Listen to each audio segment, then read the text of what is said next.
Hi, I'm Abdul Saad from Vital Mind Psychology here in Hurstville at Sydney, and I'm recording this short video to talk about I think quite an important topic, which is getting along with other people and dealing with interpersonal conflict. One of the common assumptions we make when we feel upset, when we feel offended, when we feel perplexed by other people's behavior, is the assumption that the other person is doing what they're doing in a direct attempt to hurt us, in a direct attempt to rub us the wrong way, so to speak. And although this can sometimes be the case with certain personalities, especially people who are narcissistic, who are callous, who might prey upon our vulnerabilities once they're in a relationship with us, in the vast majority of instances, interpersonal conflict arises because people do what comes naturally to them, and that happens to contradict the way that we operate or the expectations that we have. So for example, if someone is highly obsessional, highly perfectionistic, highly meticulous, what you might call anal, that person may come across to us as condescending, critical, insensitive.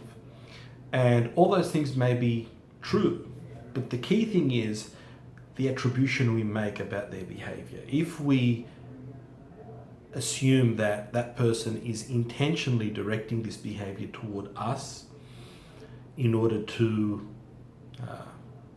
send us off track, in order to create discomfort within us, then we often miss the mark, because it's actually this person's personality pattern that is operating often in autopilot that is conflicting with the way that we, with our needs, or the way that we feel we should be being treated. Okay, but the key thing is that often it's not personal. So if we can take a step back in relationships and ask the question, what makes this person tick? And if I am becoming particularly sensitive, if I'm becoming particularly distressed around a particular person, can I take a step back and understand what's happening for them? What's driving them? Now, in some instances, like I said, it could actually be that there is a direct desire for this person to irritate us, to get under our skin. And this is what we find in more narcissistic personalities. But in my clinical experience, in the vast majority of instances, the other person who happens to be irritating us, who happens to be causing us concern, is actually operating on autopilot. And if we're going to work on reducing our own distress, we have to understand two things. Number one, our own vulnerabilities. And number two, what the other person's pattern is that they're running, and how that actually conflicts or triggers or meshes with our vulnerabilities. So if I'm dealing with someone who is very obsessional and controlling, and they've got a need for control because they're anxious about things going wrong, and I'm a person that's very, let's say, sensitive to criticism, then there's going to be a conflict there. And if I can understand that I have a vulnerability toward criticism and this other person has a vulnerability toward perfectionism and obsessionality, then that can help create a bit more psychological distance. So that was just a short video I wanted to make, just to outline ways that we can better understand interpersonal conflict and ways that we can better relate to people.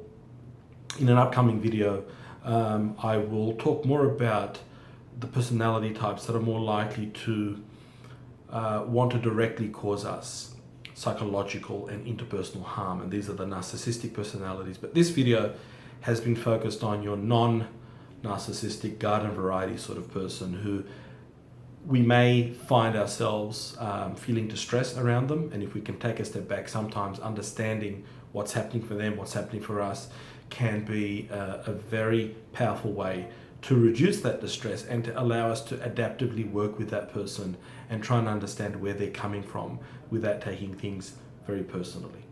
Thank you very much.